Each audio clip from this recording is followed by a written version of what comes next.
AP politics sir, ఈరోజు అసెంబ్లీకి వచ్చారు కదా వైఎస్ జగన్, వచ్చారు మళ్ళీ వెంటనే వెళ్ళారు సార్, ఎలా అనిపిస్తుంది సార్? వచ్చి వెంటనే రిటర్న్ వెళ్ళారు కదా, ఆయన వెళ్ళటానికే వచ్చింది. వెళ్ళడానికి వచ్చిందా? కాసేపు ఉండాలి కదా వచ్చినందుకు. కాసేపు ఉండటానికి రాలేదు, ఆయన వెళ్ళటానికే వచ్చింది. అంటే అసెంబ్లీలోని మాట్లాడడానికి వాళ్ళ ఫ్యాన్స్ చాలా మంది వెయిట్ చేస్తారు, ఏం మాట్లాడతాడు ఏంటి అని. 5 నిమిషాలు కూడా ఉండలేదు, వెళ్ళిపోయాడు అంటున్నారు కదా, దాని గురించి. 5 నిమిషాలు ఉన్నవాడైతే ఇంతకుముందు అసెంబ్లీ సమావేశాలు జరిగినాయి కదా, అప్పుడు రానోడు ఇప్పుడు వచ్చి ఎట్లా మాట్లాడతారు అనుకున్నారు మీరు?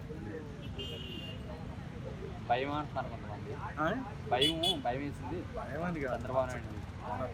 ఇప్పుడు పాలిటిక్స్ ఎట్లుంటాయంటే, ఇప్పుడు ఇంతకుముందు వైఎస్ఆర్సీపీ ప్రభుత్వం ఉన్నప్పుడు ఏం చేశారు, వాళ్ళు ఏం పనులు చేయలేక తెలుగుదేశం వాళ్ళు టార్గెట్ చేసి అచ్చెన్నాయుడిని వాళ్ళు వెళ్ళిన అరెస్ట్ చేసి, రఘురామకృష్ణరాజుని వాళ్ళు వెళ్ళిన అరెస్ట్ చేసి లోపలేసారు. అప్పుడు జనాలు ఏమనుకుంటారు, అరే వాళ్ళు మంచోళ్ళు కాదు, వాళ్ళని వీళ్ళు అరెస్ట్ చేసి లోపలేశారు, వాళ్ళు అవినీతి పరులు అని మైండ్ డైవర్ట్ అయిపోతారు. ఇప్పుడు వీళ్ళ ప్రభుత్వం వచ్చిన తర్వాత ఏం చేస్తారు, వీళ్ళు ఏం చేయరు, వాళ్ళని టార్గెట్ చేస్తారు. వాళ్ళని టార్గెట్ చేసినప్పుడు జనాలు ఏమనుకుంటారు, అరే అప్పుడు వాళ్ళు అన్యాయం చేశాను అందుకే వీళ్ళు అరెస్ట్ చేసిన, మొత్తం మీద అటు ఇటు డైవర్ట్ చేసి మనుషులకి ఏం పని చేయకుండా టైం పాస్.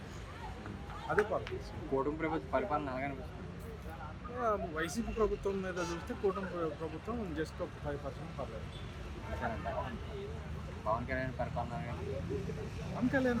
పవన్ కళ్యాణ్ పూర్తిగా ఏం అధికారం ఉంది? ఆయన డిప్యూటీ సీఎం కానీ ఆయన పూర్తిగా చేయలేడుగా. సీఎం లాగా మొత్తం చేయలేడు కదా. అంటే కొంతమంది జనాలు సంక్షేమ పథకాలు అంటే ఎన్ని నెలలు అయింది ఇంకా సంక్షేమ పథకాలు ఏమీ అందలేదు ఇవ్వలేదని జనాలు మండిపడుతున్నారు, దాని గురించి ఏమంటారు? అసలు ఏమి ఇవ్వడానికి ఏముంది అక్కడ? బడ్జెట్ ఉండాలి. పోయిన వాళ్ళు మొత్తం తినేసిపోయారు. ఇప్పుడు హామీలు ఇచ్చారు కదా చేస్తామని, హామీలు ఇచ్చారు, ఓకే, ఇంకా పెన్షన్ తప్పించి ఇంక ఏమీ కూడా స్టార్ట్ చేయలేదు, ఏమీ ఇవ్వలేదు అని అంటున్నారు. ఓకే అబ్బా, ఇవ్వాలన్న ఆశ వీళ్ళకి కూడా ఉంది, కానీ ఉండాలి కదా బడ్జెట్. మరి అలాంటప్పుడు ఇంకా ఒక రకంగా చూస్తే జగన్మోహన్ రెడ్డి మీద చంద్రబాబు నాయుడు బెటర్. ఎందుకంటే కేంద్రం నుంచి నిధులు గట్టిగా తెచ్చి, అది తెలంగాణతో ప్రభుత్వంతో చూసుకుంటే తెలంగాణకి ఎన్ని నిధులు వచ్చాయి, ఆంధ్రప్రదేశ్కి ఎన్ని నిధులు వచ్చాయి.